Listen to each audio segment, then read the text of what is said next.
là également, c'est un problème d'attractivité de Paris. Et c'est aussi un problème de bien-être pour les Parisiens. À une immense majorité, aujourd'hui, les Parisiens sont pour l'ouverture des commerces le dimanche.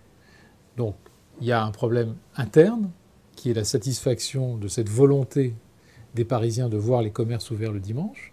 Et puis, il y a un problème d'attractivité touristique.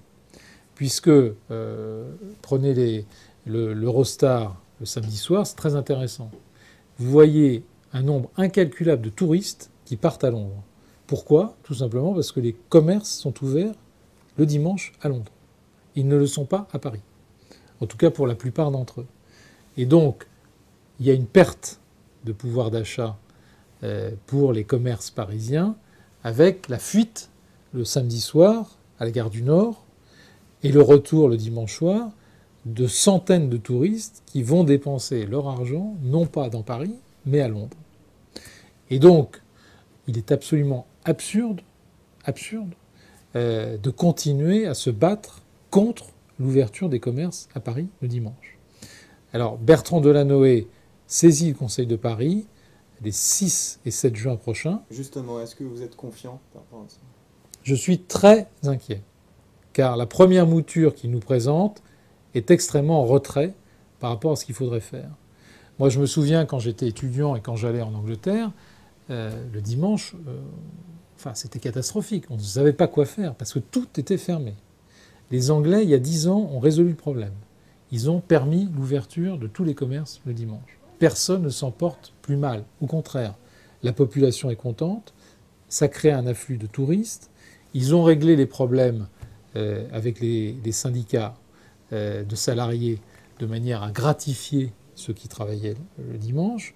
Bref, satisfaction générale. Et nous, on se bat dans des querelles picrocollines sur des aspects qui sont complètement désuets sur cette question de l'ouverture des commerces le dimanche.